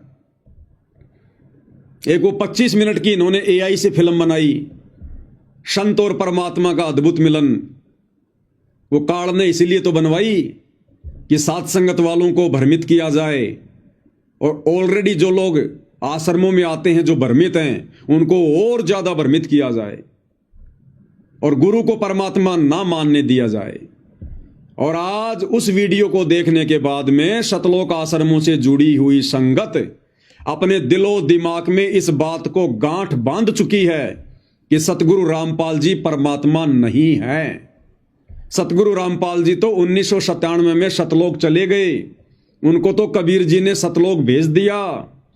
अब तो संत रामपाल जी के चोले में कबीर जी हैं, यानी सत रामपाल जी परमात्मा नहीं है, संत रामपाल जी के रूप में कबीर जी हैं। काल ने उस फिल्म के माध्यम से संगत के ऊपर बहुत गहरा अपना शिकंजा कस डाला और साथ संगत वालों को भ्रमित करने की कुचेष्टा थी ये। लेकिन साथ संगत वालों को तो परमात्मा ने पहले से ही तत्व ब्रह्म से परिचित करवा दिया कि तुम्हारे गुरु के अलावा दूसरा कोई कबीर नहीं है, कोई तत्व ब्रह्म नहीं है। और आज इसी दिशा में भाई और बहनों, आप सभी सत्सेवक भाई बहनों के विश्वास को और अधिक दृढ़ बनाने के लिए आज ऐसा एक और ठोस प्रमाण गुरुदेव के सत्संग से, जो आज से पहले किसी भी भगत भाई बहन ने नहीं सुना होगा, नहीं देखा होगा। सत्संग जरूर सुना होगा लेकिन हमारे दिमाग में वो बात नहीं आई होगी जो गुरुदेव बोल गए। हम लोग बार बार क्या कहते हैं भाई और बहनों कि परमेश्वर अपनी जुबान का पक्का है। कल आपको वीडियो में भी दिखाया था जिसमें गुरुदेव कह रहे थे कि परमात्मा जुबान का पक्का है, उसका विधान कभी डगमग नहीं होता, उसके नियम, उसकी मर्यादा अटल हैं। साध वचन पलटे नहीं, पलट जाए ब्रह्मांड। और 650 साल पहले उसी जुबान के पक्के परमात्मा कबीर जी ने धर्मदास जी के माध्यम से कबीर सागर लिखवाया। और क्या वाणी लिखवाई कि 12वें पंथ हम ही चल आवें, सब पंथों को मिटाकर एक पंथ चलावें। तो 12वें पंथ में उस जुबान के पक्के कबीर परमात्मा ने खुद ही आना था, खुद ही 12वें पंथ में। और 12वें पंथ में आने के लिए उस कबीर परमात्मा ने वैसी ही लीला की जैसी लीला परमात्मा हर एक युग में करते हैं। 8 सितंबर 1951 को वो कबीर भगवान शिशु रूप में भारत देश की पवित्र भूमि पर प्रकट हुए, गांव धनाना में। हम सब की चरम दृष्टि को धोखा देते हुए काल की दृष्टि को धोखा देते हुए, क्योंकि इससे बड़ा कोई ठगवाड़ा नहीं है। नानक जी कहते हैं, ए ठगवाड़ा ठगी देश, दानक रूप राग करतार। वेदों में इस परमात्मा को तस्करा कहा गया है, तस्करा। आंखों में धूल झोंककर अपना कार्य सिद्ध करने वाला। तो 8 सितंबर 1951 को यह परमात्मा धरती पर सह शरीर प्रकट हुए, क्योंकि स्वयंभू परमात्मा है। ना सतगुरु जननी जने जाके माना बाप, पिंड ब्रह्मण से रहित है ना वहां तीनों ताप। सतगुरु कभी किसी मां से जन्म नहीं लेता। हाड़ चाम लहू ना मेरे कोई जाने सतनाम उपासी, तारण तरण अभय पददाता मैं हूं कबीर अविनाशी। अगर हम अपने गुरुदेव को सतगुरु कह रहे हैं तो हमने सतगुरु की परिभाषा से भी परिचित होना चाहिए कि ना सतगुरु जननी जने और जाके माना बाप। यदि आप सतगुरु रामपाल जी को सतगुरु कह रहे हैं तो फिर आपने उनको मां के गर्भ से जन्म लिया हुआ कैसे मान लिया? आप तो दोगला काम कर रहे हैं, दोगली बातें फिर भक्तों की। एक तरफ तो गुरु को सतगुरु कह रहे हैं और फिर उनको मां के गर्भ से जन्म लेकर आया हुआ 2 कोटि का जीव भी समझ रहे हैं, और 8 सितंबर को उनका जन्मदिन मना रहे हैं अवतरण दिवस के नाम पर, और कह रहे हैं हमारे गुरु जी का जन्म हुआ, हमारे गुरु जी का जन्म हुआ। तो इस परमेश्वर ने लीला की आने की, और फिर जब वो निर्धारित समय आया 17 फरवरी 1988 का, उस दिन परमेश्वर ने आदरणीय राम देवानंद जी को, जिन्हें हम अपना दादा गुरु कहते हैं, उनको अपना मुंह बोला गुरु बनाया। जैसे 650 साल पहले काशी में पंडित रामानंद जी को कबीर जी ने लोक दिखावे में अपना मुंह बोला गुरु बनाया। तो 17 फरवरी 1988 को परमेश्वर रामपाल जी ने, इस कबीर भगवान ने, आदरणीय गरीबदास जी के 12वें पंथ में प्रवेश किया। आदरणीय राम देवानंद जी से लीलामय तरीके से उपदेश लेकर, क्योंकि आदरणीय राम देवानंद जी गरीबदास जी के 12वें पंथ के लास्ट गुरु थे, लास्ट गुरु। और परमेश्वर ने उस पंथ में प्रवेश करना था, क्योंकि उनका वो समय आ रहा था, जब आवे 5505 तब ये वचन मेरा होगा साचा। 5000 और 500 जब कलयुग बीत जाए, महापुरुष फरमान तब जग तारण को आए। तो 1997 वाली उस बात को भी परमात्मा ने पूरा करना था। तो वो समय नजदीक आ रहा था, इसलिए परमेश्वर ने 12वें पंथ में प्रवेश करना था। अन्यथा कबीर सागर में उन्होंने जो वाणी लिखवाई, वो वाणी उनकी फैल हो जाती, और भगवान की वाणी फैल हो गई तो समझो भगवान फैल। क्योंकि भगवान क्या है? शब्द है। वाणी क्या है? शब्द है। हम हैं शब्द, शब्द हम माही, हमसे भिन्न और कछु नहीं। शब्द स्वरूपी राम, शब्द ही तो रूप है भगवान का। अगर भगवान का वचन फैल हो गया तो भगवान फैल हो गया, लेकिन वो जुबान का पक्का है। तो उन्होंने जो 650 साल पहले कहा था कि 12वें पंथ हम ही चलावें और सब पंथों को मिटाकर एक पंथ चलावें, तो 17 फरवरी 1988 को परमेश्वर रामपाल जी ने, इस कबीर भगवान ने, आदरणीय गरीबदास जी के 12वें पंथ में प्रवेश किया। और 6 साल एक परम भगत की भूमिका करके 1994 में इन्होंने अपना यथार्थ 13वां कबीर पंथ चलाया। 12वें पंथ हम ही चलावें, 17 फरवरी 1988 को आ गए, और फिर सब पंथों को मिटाकर एक पंथ चलावें। अपने ज्ञान से इन्होंने सारे पंथों को मिटाया, और 1994 में परमेश्वर ने अपना नया 13वां पंथ चलाया। अब गुरुदेव भगवान क्या कह रहे हैं भाई और बहनों? हमारे विश्वास को परमात्मा और अधिक दृढ़ता दे रहे हैं छोटे से सत्संग में। और इस सत्संग में पूज्य गुरुदेव भगवान क्या कह रहे हैं? आपने हर एक सत्संग में सुना होगा, जिसमें गुरुदेव भगवान कहते हैं कि मुझ दास को अपने पूज्य गुरुदेव जी से 1993 में सत्संग करने की आज्ञा मिली, और 1994 में नाम उपदेश करने की। लेकिन आज क्या कह रहे हैं गुरुदेव भगवान? सारा मसाला, सारे संकेत गुरुदेव ने इन्हीं सत्संगों में छुपा कर रखे हैं, लेकिन समय आने पर परमात्मा उनका खुलासा कराते हैं ठीक के समय पर। इस सत्संग में क्या कह रहे हैं गुरुदेव भगवान? कह रहे हैं कि पुण्यात्माओं, इस दास ने सन 1988 से सत्संग करना प्रारंभ किया था। कब से? 1988 से। पहले आप गुरुदेव भगवान के मुख कमल से सुनिए भाई और बहनों, फिर आपको समझाते हैं कैसे। आपको दास ने बहुत बार बताया, इन वेदों और गीता जी और पुराणों का ज्ञान दास को सन 2000 में हुआ। उससे पहले सन 1988 से सन 2000 तक 12 वर्ष तक इस दास ने इस गरीबदास साहिब जी की वाणी के आधार से सत्संग किया। सन 1988 से 2000 तक यानी 12 साल गुरुदेव कह रहे हैं कि दास ने सन 1988 से 2000 तक 12 साल सत्संग, और क्या कह रहे हैं, इस दास ने सत्संग 1988 से करना शुरू किया और 1988 से लेकर सन 2000 तक यानी 12 वर्ष तक आदरणीय गरीबदास जी के सदग्रंथ साहिब को आधार बनाकर सत्संग किया। एक बार फिर से सुन लो भाई और बहनों। वर्ष तक 88 से सन 2000 में हुआ। उससे पहले सन 1988 से सन 2000 तक 12 वर्ष तक इस दास ने इस गरीबदास साहिब जी की वाणी के आधार से सत्संग किया और इसके आधार से जो सत्संग किया वो भी हमारे जो पुराने भक्त उनको सबको मालूम है, वो कैसेट अभी तक उनके पास उपलब्ध है। और फिर ये सदग्रंथों प्रमाण देखे, ओए होए, अब क्या बताते हैं। तो गुरुदेव भगवान ने सत्संग का समय क्या बताया, 1988 से सन 2000, 12 साल गरीबदास जी की वाणियों के अनुसार मैंने सत्संग किया। परमात्मा कह रहे हैं कब से कब तक, 1988 से सन 2000 तक। और फिर क्या करें परमात्मा कि इस दास को वेदों और गीता का ज्ञान तो सन 2000 में हुआ। उससे पहले 1988 से लेकर सन 2000 तक 12 वर्षों तक गरीबदास जी की वाणियों के अनुसार सत्संग किया। अब 88 में गुरुदेव ने सत्संग कब किया भाई?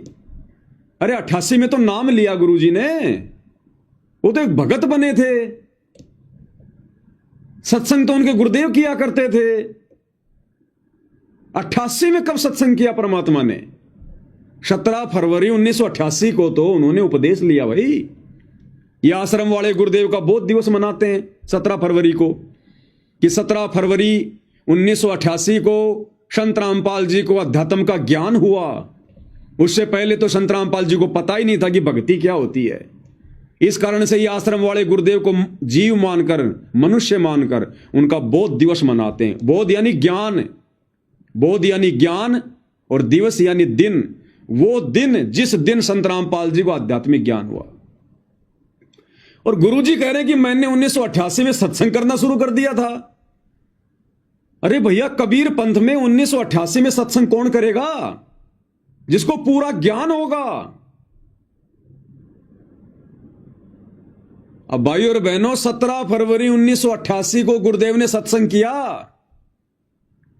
और सत्संग कौन कर सकता है? परमात्मा। आपको कई बार सुनाया गुरुदेव के मुख कमल से कि सच केवल परमात्मा ही कह सकता है, सत्संग केवल परमात्मा ही कर सकता है, दूसरा कोई सच कह ही नहीं सकता। अब यहां गुरुदेव क्या कह रहे हैं कि इस दास ने 1988 में सत्संग करना शुरू कर दिया। और सत्संग कौन कर सकता है? सुन लो। परमात्मा, सत्संग परमात्मा ही किया करते हैं, क्योंकि सत्य भगवान ही बोल सकता है, सत्य परमात्मा ही बता सकता है। क्लियर हो गया? सत्संग परमात्मा ही कर सकता है, भगवान ही करता है। और गुरुजी कह रहे हैं कि मैंने 1988 से सत्संग करने शुरू कर दिए थे। तो भाई और बहनों, पहला सत्संग गुरुदेव ने कब किया? इस कलयुग की पिछली पीढ़ी में 17 फरवरी 1988 को। और 17 फरवरी 1988 को पहला सत्संग यानी पहला ज्ञान, पहला उपदेश किसको दिया? दादा गुरुजी को, आदरणीय राम देवानंद जी को। 17 फरवरी 1988 को परमेश्वर रामपाल जी ने नाम उपदेश दिया, उनको ज्ञान दिया कि प्यारी आत्मा, अब तेरा काम समाप्त हुआ, तेरे को केवल यहीं तक लेकर आना था मैंने। अब बैठ के तू अपनी भक्ति कर और लोक दिखावे में आप मेरे गुरु बने रहो, और बाकी मैंने आपको उपदेश दे दिया है, अपनी भक्ति करो, अपना बेड़ा पार कराओ। और गुरुदेव ने क्या बताया कि मेरे गुरुजी ने मुझे प्रथम नाम और शतनाम दोनों एक साथ दे दिए, जबकि उन्होंने नहीं दिए, उनके पास तो था ही नहीं। 17 फरवरी 1988 को परमेश्वर रामपाल जी ने अपने मुंह बोले गुरु आदरणीय राम देवानंद जी को, क्योंकि वो अच्छी आत्मा थी, और अच्छी आत्मा को दोनों मंत्र एक साथ दिए जा सकते हैं, प्रथम नाम और शतनाम। तो परमेश्वर रामपाल जी ने 17 फरवरी 1988 को आदरणीय राम देवानंद जी को ये प्रथम नाम और शतनाम दोनों एक साथ दिए, और उसके एक सप्ताह के अंदर अंदर उनको सार नाम दे दिया। लेकिन सार शब्द नहीं, सार शब्द तो उनको दोबारा से मनुष्य जन्म लेना पड़ेगा। गुरु का गुरु बन के कभी कोई पार नहीं हो सकता। यहां से गुरु की भूमिका निभा के कोई पार नहीं हो सकता। 650 साल पहले पंडित रामानंद जी ने कबीर जी के गुरु की भूमिका निभाई, पार हो गया, दोबारा से जन्म लेना पड़ा। तो 1988 में पहला सत्संग गुरुदेव भगवान ने 17 फरवरी के दिन, जिस दिन को ये नादान सतलोक आश्रम वाले गुरु को मानुष मानकर और बौद्ध दिवस के रूप में मनाते हैं, हम सत्सेवक भाई बहन नहीं मनाते, कभी नहीं मनाया। हम तो इनको भी मना करते हैं उल्टा कि क्यों मूर्खता कर रहे हो, कल को पछताना पड़ेगा। अरे जगत गुरु वो होता है जो पूरे संसार को ज्ञान दे, और जगत गुरु का कभी बौद्ध दिवस नहीं मनाया जाता। दूसरे से ज्ञान लेकर कभी कोई जगत गुरु नहीं बनता। तो भाई और बहनों, जो गुरुदेव भगवान कह रहे हैं ना कि इस दास ने 1988 से 2000 तक सत्संग किए, तो 1988 में सत्संग, और सत्संग कौन कर सकता है? भगवान। इसलिए अब वो वाणी सत्य साबित होती है कि 12वें पंथ हम ही चलावें। ये कबीर परमेश्वर स्वयं है, ये जुबान का पक्का है। ये कलयुग की बिचली पीढ़ी है भाई और बहनों।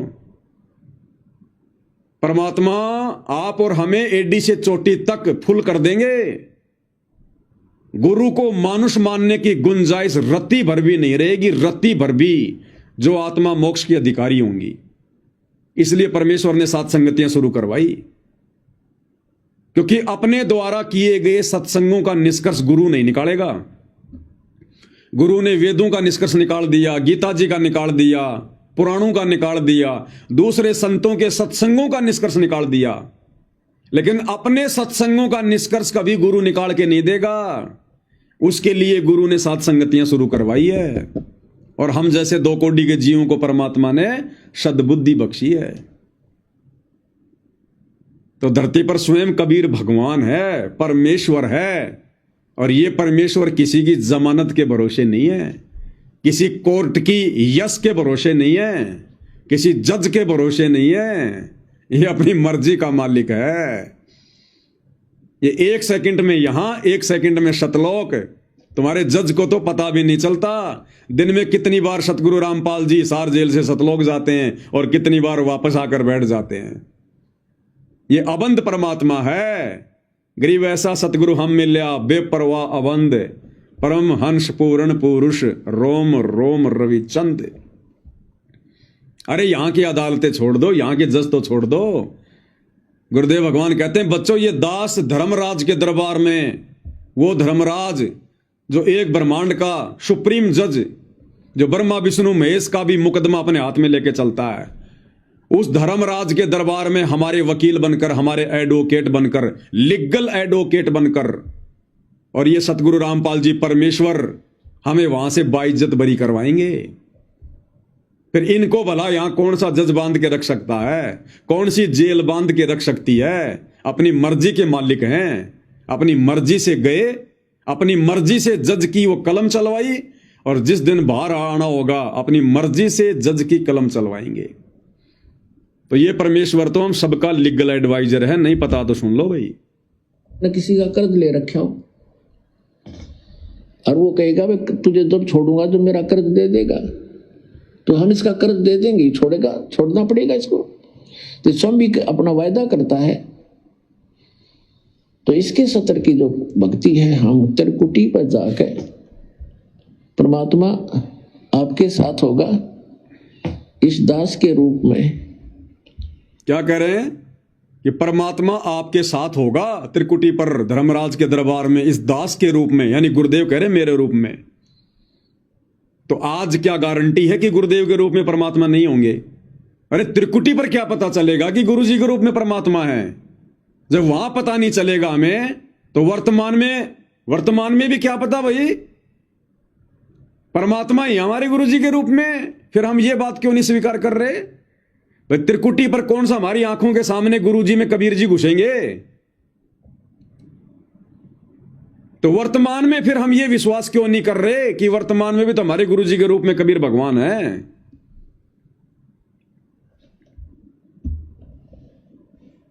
आपके सारे अकाउंट कराएगा।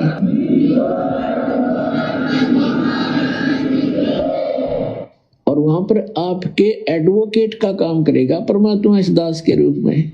और ये सारे मंत्र बोल बोल सुनाओगा वहां जाकर धर्मराज के दरबार में कि लो जी आपके विधान में है सर्वधर्मान परित्यज्यमाम एकम शरणम व्रज, उसके 70 की ये पूंजी पकड़ो। फिर वो बोलते नहीं, उनको वो विवश होकर के वह पूंजी जमा करनी पड़ती है, क्योंकि लीगल एडवाइजर साथ होता है, वो होता है भगवान खुद ही, और उनको मालूम हो जाता है। तो इस प्रकार पुण्यात्माओं किसी भी ऑफिस में आप जाते हो और आपका एडवोकेट साथ हो, तो वो आधे वैसे डिप्रेस हो जाते हैं कि जानकार आदमी है, वो अटपट करोगे तो तुम्हारी फिर बात बिगड़ जाएगी। तो इसलिए गुरु की आवश्यकता आपको अंतिम श्वास तक पड़ेगी। और गुरु पूरा गुरु हो। अब भाई और बहनों, यहां के जजों को तो भारत देश के संविधान का भी पूरा ज्ञान नहीं होता। सुप्रीम कोर्ट के जज को भारत के संविधान का भी पूरा ज्ञान नहीं होता, उसको भी देखना पड़ता खोल खोल के। और फिर पूरी दुनिया में कितने देश, कितने संविधान, और फिर 5 करोड़ पृथ्वियां तो अकेले स्वर्ग में है, वहां के कितने जज होंगे, कितना संविधान होगा। और इस परमेश्वर रामपाल जी के आगे वो एक ब्रह्मांड का, तीनों लोगों का सुप्रीम जज धर्मराज भी थर थर कांपता कि भाई जानकार आदमी है, ये भगवान है, अगर जरा भी अटपट कर दी तो मामला बिगड़ जाएगा, इनसे बढ़कर कानून का जानकार और कोई नहीं है। तो भाई और बहनों, ये परमात्मा किसी जज के दबाव में बैठे हैं क्या? इनको किसी वकील की जरूरत है क्या बाहर आने के लिए? ये केवल भाई और बहनों यहां के विधान को पूरा करते हैं परमात्मा। एक सभ्य नागरिक की भूमिका निभाते हुए परमात्मा केवल यहां के विधान को फॉलो करते हैं। इन्हें जरूरत नहीं है, इनके ऊपर किसी का विधान लागू नहीं है, इनका विधान पूरी सृष्टि पर लागू है। तो आप और हम सत्सेवक भाई बहनों का सौभाग्य जो हमें ऐसे परिपूर्ण अदली न्यायकारी परमात्मा मिले हैं। तो अब भाई और बहनों, हमारे हृदय में कैसे समा सकती है ये बात है कि हमारे गुरुजी केवल मानुष हैं, एक जीव हैं। 1997 में सतलोक चले गए, इनके चोले में कबीर जी आकर अपना काम कर रहे हैं। अरे चोले में आकर तो ये काल करता है काम, जैसे गीता का ज्ञान देते समय श्री कृष्ण जी के चोले में घुस गया, दूसरे के शरीर में घुस के अपना काम काल करता है, भगवान नहीं करता। उन्हें जरूरत नहीं है। कल आपने सुना परमात्मा वाणी में क्या कह रहे थे? पूर्ण ब्रह्म है आप विधाता, जब चाहे चोला धर आता। जब चाहे परमात्मा चोला धार के आ जाएगा। इन्हें जरूरत नहीं है किसी के शरीर को काम में लेने की, किसी के अंदर घुसने की, या कोई अपना दास भेजने की। तो ये काल भाई और बहनों सूक्ष्म रूप में इन आश्रम वालों के माध्यम से पूरी संगत पर छाया हुआ है। आप और हम बेखबर हैं, ये काल बेखबर नहीं है।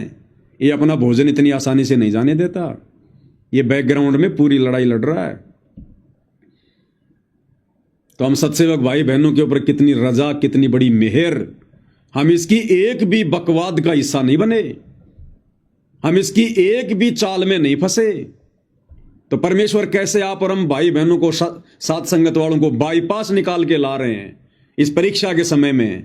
इसलिए भाई और बहनों, जितना हो सके उतना परमात्मा का गुण गाओ, मालिक का बार बार धन्यवाद करो। ये परमेश्वर हम नीचों पर ऐसी दया, ये मालिक हमारे अंदर ऐसा क्या था, आपने क्या देखा भगवान, आपके तो सभी बच्चे, फिर हमारे ऊपर ऐसी विशेष मेहर क्यों। तो ये तो गुरुदेव को पता है भाई और बहनों, ऐसी विशेष मेहर क्यों। और इस मेहर को हमने इसी प्रकार से ज्ञान को आधार बना के रखना है भाई और बहनों। अंतिम श्वास तक ये काल बहुत झटके देगा, बहुत लड़ाइयां लड़ेगा भी, बहुत बकवाद करवाएगा। इसका तो यही काम है, बकवादी का काम ही बकवाद करना होता है। तो आप और हम भाई बहनों ने सावधान रहना इसी प्रकार से, गुरुदेव की आड़ लेकर, गुरुदेव की ओट लेकर, गुरुदेव की पीठ पीछे खड़े होकर, क्योंकि हमारा सबसे बड़ा सहारा हमारा गुरु है और कोई नहीं। तो भाई और बहनों, परमात्मा के आशीर्वाद से इसी प्रकार इस तुच्छ जीव्या से हम उनकी महिमा करते रहें, ज्ञान आधार से भक्ति मार्ग पर आगे बढ़ते रहें, और गुरुदेव भगवान अपनी मेहर इसी प्रकार से हमारे ऊपर बनाए रखें। तो आज की साथ संगति में केवल इतना ही। गुरुदेव हम सबको आशीर्वाद दें, आज्ञा दें, हमारा मार्गदर्शन करें। बंदी छोड़ सतगुरु रामपाल जी परमेश्वर जी की जय हो।